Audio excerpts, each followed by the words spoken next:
কবিতা উৎসব এডি ক্রিয়েশনের সকল দর্শক বন্ধুদের শুভেচ্ছা, প্রীতি, নমস্কার, সালাম জানিয়ে আরম্ভ করছি আজকের বিশেষ অনুষ্ঠান। সঙ্গীত সুধাকর ভূপেন হাজারিকা ও আমি এবং আন্তর্জাতিক খ্যাত চিত্র পরিচালক পুলক গগৈ, তিনি দুবার ভারতের ফিল্ম ডিভিশন থেকে পুরস্কৃত হয়েছিলেন। সেই বরেণ্য ব্যক্তি সম্পর্কে আজকে আলোচনা করতে যাচ্ছি। সঙ্গীত সুধাকর ভূপেন হাজারিকার সঙ্গে কিভাবে বিস্ময়কর যোগাযোগ হয়েছিল তার প্রসঙ্গ এই আলোচনায় রয়েছে। আপনার শেষ পর্যন্ত দেখুন, শুনুন। আজ সমগ্র আসনে সঙ্গীত সুধাকর ভূপেন হাজারিকার সঙ্গীত ও সৃজন কর্ম নিয়ে আলোচনা হচ্ছে, সঙ্গীত পরিবেশন হচ্ছে। সেই জগৎ বিখ্যাত শিল্পী সঙ্গীত সুধাকরের সঙ্গে আমার বিস্ময়কর যোগাযোগ হয়েছিল। তাই স্নেহভাজন অত্যন্ত প্রিয় আরেক জগৎ বিখ্যাত শিল্পী আন্তর্জাতিক খ্যাত পরিচালক পুলক গগৈয়ের সঙ্গেও আমার ঘনিষ্ঠতা ছিল। উল্লেখ, আমার গল্প ও চিত্রাঙ্কিত গান লেখা নিয়ে জটর শুধু দূরদর্শন টেলিফিল্ম হয়েছিল, তিনি পরিচালনা করেছিলেন। সেই অবাক করা প্রসঙ্গ দর্শকের কাছে তুলে ধরছি, সেই অবাক করা প্রসঙ্গ দর্শকের কাছে তুলে ধরছি। কত বড় মাপের মানুষ ছিলেন সঙ্গীত সুধাকর ভূপেন হাজারিকা, আর তার মন্থ শিষ্য ছিলেন আদর্শবাদী শিল্পে নিবেদিত আসামের এক বরেণ্য দুবারের ফিল্ম ডিভিশন থেকে পুরস্কারপ্রাপ্ত পুলক গগৈ। আপনারা অনুগ্রহ করে অনুষ্ঠান শেষ পর্যন্ত দেখুন। এই বিষয় নিয়ে জনপ্রিয় গবেষণামূলক দ্বিভাষিক অসমীয়া, বাংলা ও ইংরেজি বাকপ্রবাহ তৃতীয় বর্ষ জুন 2024 ইংরেজিতে প্রকাশিত গবেষণামূলক প্রবন্ধ সঙ্গীত সুধাকর ভূপেন হাজারিকার অনালোচিত প্রবন্ধের অংশ বিশেষ পাঠ করছি, আলোচনা করছি। অনেক তথ্য, অজানা তথ্য রয়েছে। বাকপ্রবাহ সম্পাদনা করেছেন অধ্যাপক ডক্টর শঙ্কর দাস। তাহলে শুনুন, সঙ্গীত সুধাকর ভূপেন হাজারিকা ও আমি আন্তর্জাতিক খ্যাত চিত্র পরিচালক পুলক গগৈ। সঙ্গীত সুধাকর ভূপেন হাজারিকার অনালোচিত দিক এই আলোচনায় চলে আসছে। তাহলে পড়ে নিচ্ছি। পৃথিবীর সাহিত্য সংস্কৃতির জগতে এক নতুন ভাবনা চিন্তার আলোকজল দিগন্ত খুলে উদ্ভাস হয়ে আছেন আমাদের সর্বকালের বরেণ্য শিল্পী সঙ্গীত সুধাকর ভূপেন হাজারিকা। অনেক বুদ্ধা পাঠক নাও জানতে পারেন ডক্টর ভূপেন হাজারিকার খুব কাছের মানুষ ছিলেন আরেক বরেণ্য আসামের পরপর দুবারের ভারতের জাতীয় পুরস্কার প্রাপ্ত চিত্র পরিচালক পুলক গগৈ। পরিচালক পুলক গগৈ আন্তর্জাতিক মানের একজন চিত্রকর ও চিত্র পরিচালক। পুলক গগৈ তার মৃত্যুর আগে ডক্টর ভূপেন হাজারিকার অনেক গান চলচ্চিত্র করেছিলেন। সঙ্গীত সুধাকর ভূপেন হাজারিকা পৃথিবীর সাহিত্য সংস্কৃতির নতুন প্রজন্মের আদর্শবোধের দিশা দেখিয়ে গেছেন। শুধু তাই নয়, তরুণ লেখক শিল্পীদেরও নানাভাবে উৎসাহিত করতেন, পাশে দাঁড়াতেন। পুলক গগৈ যখন দুটি কিডনি নষ্ট হওয়ার পথে এবং বাইপাস সার্জারির পর নানা রোগ যন্ত্রণায় যখন কাতরাচ্ছিলেন, তখনও ডক্টর ভূপেন হাজারিকার গানকে পুলক গগৈ ক্যানভাসে তুলির টানে বাস্তবরূপ দিতে সচেষ্ট ছিলেন। মৃত্যুসজ্জার পাশে থেকেও অসুস্থ অবস্থায় শুয়ে শুয়ে তিনি তার প্রিয় আদর্শের গুরু ডক্টর ভূপেন হাজারিকার গানগুলিকে একের পর এক তৈলচিত্র করে গেছেন, যা অনেক জাতীয় ও আন্তর্জাতিক গ্যালারিতে সংগৃহীত রয়েছে। এর প্রসঙ্গে একটা ঘটনার প্রেক্ষিত আলোচনা করলে ডক্টর ভূপেন হাজারিকার মানবিক গুণেরও কথাও পাঠক অবগত হবেন। এ প্রসঙ্গে একটা ঘটনার প্রেক্ষিতে আলোচনা করলেন ডক্টর ভূপেন হাজারিকার মানবিক গুণের কথা দর্শক জানতে পারবেন, অবগত হবেন। আসামের কিংবদন্তি পরিচালক পুলক গগৈ, যিনি আব্দুল মালিকের সাহিত্য একাডেমি পুরস্কারপ্রাপ্ত উপন্যাস রেলারির ডুবিডুবন পরিচালনার সময় নানাভাবে তার কাজকে কিছু প্রতিক্রিয়াশীল চক্র বাধা প্রদান করলে ডক্টর ভূপেন হাজারিকা তার অত্যন্ত প্রিয় পুলক গগৈর পাশে দাঁড়িয়েছিলেন। আবার যেখানে পড়ে নিচ্ছি, আসামের কিংবদন্তি পরিচালক পুলক গগৈ, যিনি আব্দুল মালিকের সাহিত্য একাডেমি পুরস্কার প্রাপ্ত উপন্যাস রেলালি ডুবুরিবন পরিচালনার সময় নানাভাবে তার কাজকে কিছু প্রতিক্রিয়াশীল চক্র বাধা প্রদান করলে ডক্টর ভূপেন হাজারিকা তার অত্যন্ত প্রিয় পুলক গগৈর পাশে দাঁড়িয়েছিলেন। একথা গর্বের সাথে পুলক গগৈ আমাকে তার দিসপুরের বাড়িতে বসেই বলেছিলেন। আমার ছোট বোন রেলে চাকরি করত, তার তখন বিয়ে হয়নি, তাই বোনের কাছে পারিবারিক কারণে আমাকে গুয়াহাটি প্রায় যেতে হতো। আমি গুয়াহাটি এলেই পুলক গগৈ অর্থাৎ পুলকদার দিসপুরের বাড়িতে যেতাম। তাদের আন্তরিক ব্যবহার খুব ভালো লাগতো। যখনই যেতাম তখন যে কোনো প্রসঙ্গে একবার না একবার সঙ্গী সুধাকর ভূপেন হাজারিকার প্রসঙ্গ আড্ডায় উঠে আসতো। একটি ঘটনা আমার আজও মনে আছে। একটা চাপের মুখে পড়ে রেলালি ডুবুরিবন প্রযোজনার পুলক গগৈকে তার টাকা দিতে গড়িমসি করছিল। একটা ঘটনা আমার আজও মনে আছে। একটা চাপের মুখে পড়ে রেলালি ডুবুরিবন প্রযোজক পুলক গগৈকে তার টাকা দিতে গড়িমসি করেছিল। বাড়িতে পুলক গগৈ স্ত্রী এবং পুত্র অমিতাভ গগৈ সবাই এই বড় পর্দার ফিল্ম শেষ হবে কিনা তা নিয়ে দ্বিধাগ্রস্ত ছিলেন। কিন্তু ডক্টর ভূপেন হাজারিকার মঞ্চশিষ্য সব বাধাকে তুচ্ছ করে রেলালি ডুবুরিবন ফিল্ম করেছিলেন। এই জায়গাটা আবার পড়ে নিচ্ছি, উল্লেখ্য জায়গা। একটা ঘটনা আমার আজও মনে আছে। একটা চাপের মুখে পড়ে রেলালি ডুবুরিবন প্রযোজক পুলক গগৈ তার টাকা দিতে গড়িমসি করছিল। বাড়িতে পুলক গগৈ স্ত্রী এবং পুত্র অমিতাভ গগৈ সবাই এই বড় পর্দা ফিল্ম শেষ হবে কিনা তা নিয়ে দ্বিধাগ্রস্ত ছিলেন। কিন্তু ডক্টর ভূপেন হাজারিকার মন্ত্রশিষ্য সব বাধাকে তুচ্ছ করে রেলালি ডুবুরিবন ফিল্ম করেছিলেন। শুনেছি পুলক গগৈ এত দৃঢ় আত্মবিশ্বাস ছিল। শুনেছি পুলক গগৈ এর দৃঢ় আত্মবিশ্বাস ছিল। সবাই পেছন থেকে সরে গেল, কেবল ডক্টর ভূপেন হাজারিকা কথার আদর্শে আপ্লুত হয়ে রেলালি ডুবুরিবন ফিল্ম পরিচালনা শেষ করেছিলেন। সঙ্গী সুধাকর ভূপেন হাজারিকার মতো তিনিও ছিলেন আদর্শবাদী। অনেক অভিনয় শিল্পী তখন একটা প্রতিক্রিয়াশীল চাপের মুখে অভিনয় করতে অস্বীকার করে সরে গিয়েছিলেন।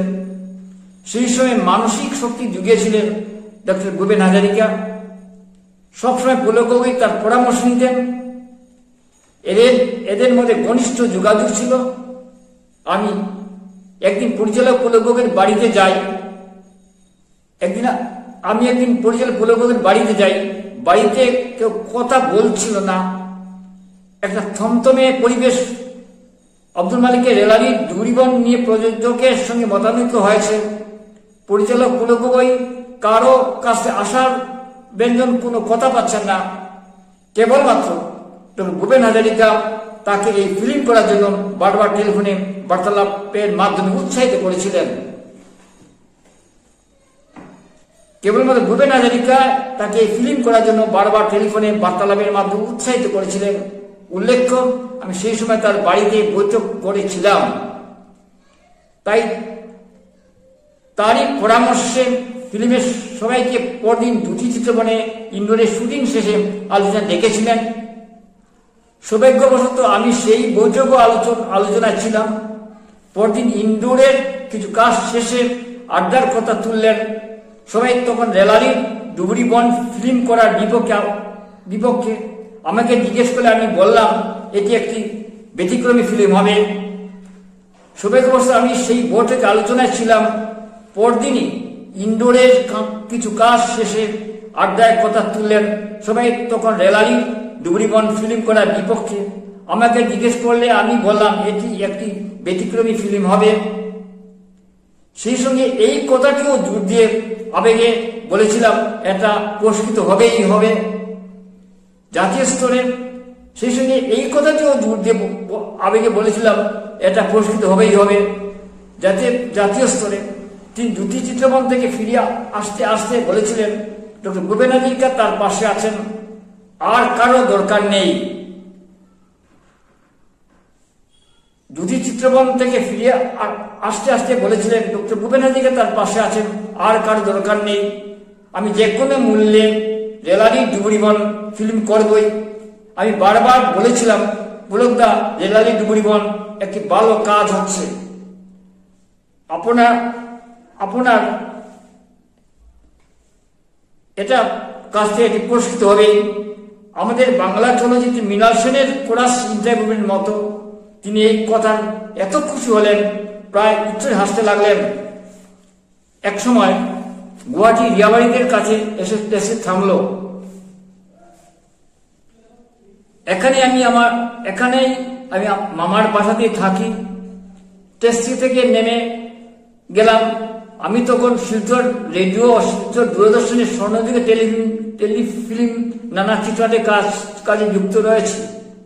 আমি 12টা টেলিফিল্ম, একটি কাহিনী চিত্র করেছি এবং আরো কিছু ফিল্মের কাজ রয়েছে। আমি ডক্টর ভূপেন হাজারিকা, পুলক গগৈ আদর্শে বিশ্বাসী। তাদের আমি সিনেমার চর্চা ও চিন্তনের গুরু বলে মানতাম, আজও মানি। আমি ডক্টর ভূপেন হাজারিকা ও পুলক গগৈ আদর্শে বিশ্বাসী। তাদের আমি সিনেমা চর্চা ও চিন্তনের গুরু বলে মানতাম, আজও মানি। দর্শককে বলে রাখি, আসার প্রথম বাংলা মনোরঞ্জন কাহিনী চিত্র পারদর্শিনী, গল্প গান আমার লেখা। সেই ফিল্মের পরিচালনা করেছিলেন হেমন্ত দত্ত পুরকায়স্থ, প্রযোজক ছিলেন প্রকাশ চাঁদ সুরানা। শিলচর বেতার, উত্তর পূর্বাঞ্চলের বেতারের প্রাণীর জন্য আমার লেখা কথাচিহ্ন পুরস্কৃত হয়েছে। শিলচর দূরদর্শনে আমার চিত্রনাট্য, টেলিফিল্ম ও তথ্যচিত্র হচ্ছে। পুলক গগৈ জানতেন। তিনি আমার কথা সুধাকণ্ঠ ভূপেন হাজারিকাকে বলেছিলেন। রেলারি ডুবুরিবন এর লেখক আব্দুল মালিক ছিলেন পরিচালক, পুলক গগৈ কলেজ জীবনের শিক্ষক। এই কথা তিনি কথা প্রসঙ্গে আড্ডায় বলেছিলেন। বারবার নানা সংকটে ভূপেন হাজারিকা আন্তর্জাতিক খ্যাত যশস্বী পরিচালক পুলক গগৈ পাশের থেকে তাকে উৎসাহিত করে গেছেন। যখন বাইপাস সার্জারি হয়, পরিচালক পুলক গগৈ নানা অসুখে জাকিয়ে বসেছে, সিনেমার পরিচালনা ছেড়ে দিয়েছেন, তখন বিছানায় শুয়ে তার অত্যন্ত প্রিয় ডক্টর ভূপেন হাজারিকার গঙ্গা আমার মা, মানুষ মানুষের জন্য ইত্যাদি গানকে চলচ্চিত্র করে যাচ্ছেন। এই খবর পেয়ে ডক্টর ভূপেন হাজারিকা তাকে দেখতে গুয়াহাটি এলেন। এতে এত আনন্দিত হলেন পরিচালক পুলক গগৈ। একদিন তিনি ল্যান্ড ফোনে আমাকে জানালেন সামনে ভূপেন হাজারিকা বসে আছেন।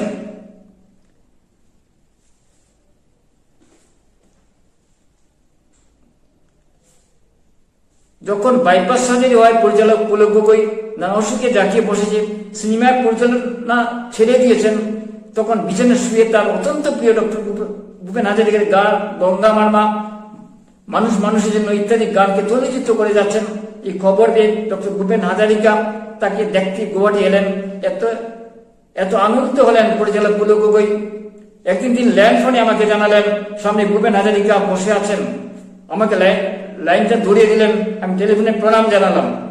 একদিন তিনি ল্যান্ড ফোনে আমাকে জানালেন সামনে ভূপেন হাজারিকা বসে আছেন। আমাকে লাইনটা ধরে দিলেন। আমি টেলিফোনে প্রণাম জানালাম। কথা ও আদর্শে দৃঢ় ছিলেন পুলক গগৈ। পুলক গগৈ যখন অসুস্থ অবস্থায় আমার গল্প, চিত্রনাট্য লেখা যত টেলিফোন পরিচালনা করেছিলেন, শুধু দূরদর্শন থেকে সেটি সম্প্রচারিত হয়ে গেছে। পুলক গগৈ এই কাজটা দেখে ভূপেন হাজারিকা তাকে উচ্ছ্বাসে প্রশংসা করলেন। কথা বলে জানলেন, যখন রেলারি ডুবুরি বন নিয়ে অনেককে সরে গিয়েছিলেন, আমি অগ্রজ পরিচালক পুলক গগৈকে শ্রদ্ধা জানিয়েছিলাম, সঙ্গে ছিলাম। সেই জন্য আমার প্রতি ছিলেন প্রীতিমুগ্ধ। তিনি পুলক গগৈ জীবনের অনেক নানান ঝড় ঝাপটার মধ্যে রেলারি ডুবুরিবন ফিল্ম শেষ করলেন। পুরনো ডিসপারের বাড়ি বিক্রি করতে হলো। প্রচন্ড আত্মবিশ্বাসী পরিচালক পুলক গগৈ ব্যর্থ হলেন না। সেই দুঃসময়ে কেবল কাছে ছিলেন বরেণ্য সর্বকালের শ্রেষ্ঠ সঙ্গীত সুধাকর ভূপেন হাজারিকা। সেই দুঃসময়ের সময় কেবল কাছে ছিলেন বরেণ্য সর্বকালের শ্রেষ্ঠ সঙ্গীত পরিচালক Bhupen Hazarika. But film division থেকে পুরস্কৃত হয়েছিল 1992 ইংরেজিতে অসমীয়া সেরা ফিচার ফিল্ম হিসেবে জাতীয় পুরস্কার পেয়েছিলেন। উল্লেখ্য 1975 ইংরেজি মুক্তি কুচ চিত্র পরিচালনার ক্ষেত্রে ডক্টর ভূপেন হাজারিকার অবদান ছিল। আবার উল্লেখ করছি 1975 ইংরেজি মুক্তি কুচ চিত্র পরিচালনার ক্ষেত্রে ডক্টর ভূপেন হাজারিকার অবদান ছিল। আমেরিকায় থাকতেন পরিচালক চিত্রকর শিল্পী পুলক গগৈ। তার তৈলচিত্র ছবি খুব বেশি দামে বিদেশে বিক্রি হয়। সঙ্গীত সুধাকর তাকে পরামর্শ দিলেন আসামে এসে সিনেমা শিল্পে জড়িয়ে পড়ার জন্য। সঙ্গীত সুধাকর তাকে পরামর্শ দিলেন আসামে এসে সিনেমা শিল্পে জড়িয়ে পড়তে। তার কথা মতো সেই তৈলচিত্র টাকা কুচ সিনেমায় লগ্নি করেন। মূলত সঙ্গীত সুধাকর ভূপেন হাজারিকার প্রেরণা চিত্রকর শিল্পী পুলক গগৈ সিনেমা পরিচালনার আত্মনিবেদন করেছিলেন। পরবর্তী সময়ে বড় পর্দায় 9টি সিনেমা করেন। প্রতিটি সিনেমা পরিচালনার আগে ভূপেন হাজারিকার পরামর্শ নিতেন। পুলক গগৈ বিখ্যাত ফিল্ম শ্রীমতী মহিমাময়ী, সিন্দুর, সুরুজ, মমতাজ ছাড়াও তথ্যচিত্র ধারাবাহিক করেছিলেন এবং আমার লেখা জঠর বাংলা টেলিফিল্ম পরিচালনা করেছিলেন। এটাই একমাত্র বাংলায় টেলিফিল্ম তার। জঠরটি তিনি বাংলা টেলিফিল্ম করেছেন, এটাই পুলক গগৈয়ের একমাত্র বাংলা কাজ। সেই সঙ্গে বলে রাখি ধারাবাহিক শিলাপতি করারও তার ইচ্ছে ছিল, কিন্তু আর হয়ে ওঠেনি। তখন তিনি অসুস্থ হয়ে পড়লেন।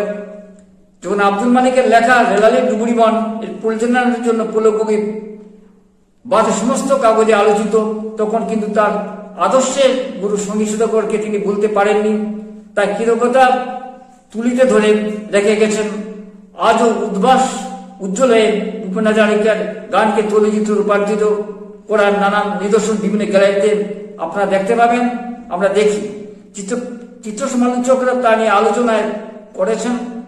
মনে আছে একদিন টেলিফোনে আমাকে বলেছিলেন আমার একটা গল্প টেলিফিল্ম করবে, তারই ছিল অমিতাভ গগৈ।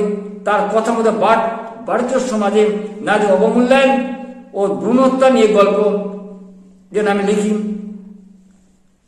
তার কথা ভারতীয় সমাজে নারীদের অবমূল্যায়ন ও ভ্রূণ হত্যা নিয়ে গল্প চিত্রায়িত যত লিখলাম, এই গল্পটি আমার যখন তাদের গন্ধে প্রকাশিত হয়েছে, আমি অনুরোধ করলাম পুলক গগৈকে, আপনি অসুস্থ, আপনি শুয়ে বসে যা নির্দেশনা দিয়ে যাবেন তা হবে কালো চিহ্ন। আমি অনুরোধ করলাম পুলক গগৈকে, আপনি অসুস্থ, আপনি শুয়ে বসে যা নির্দেশনা দিয়ে যাবেন তা হবে কালো চিহ্ন। তা তিনি কথা রেখেছিলেন। সেই ফিল্ম পরিচালনার সঙ্গে তার ছেলে অমিতাভ গগৈ ছিলেন, কিন্তু মূলত প্রধান কাজ করেছিলেন তিনি। পুলক গগৈয়ের সঙ্গে খুব ভালো যোগাযোগ ছিল সঙ্গীত সুধাকর ভূপেন হাজারিকার। এইসব কাজের কথা জেনে আশ্চর্য হয়ে গিয়েছিলেন। হিন্দিতে আমার গল্প নিয়ে সাতু আসমান টেলিফিল্ম হয়েছে, বাগনক, আনুকা সামনে কিসা, মুক্তি সন্ধানও ইত্যাদি 12টি টেলিফিল্ম ও একটি কাহিনী চিত্রের সঙ্গেও যুক্ত হলেও জটর টেলিফিল্মের গল্প, চিত্রনাট্য, গান লেখা আমার সিনেমা চর্চার শ্রেষ্ঠ কাজ বলে আমি মনে করি।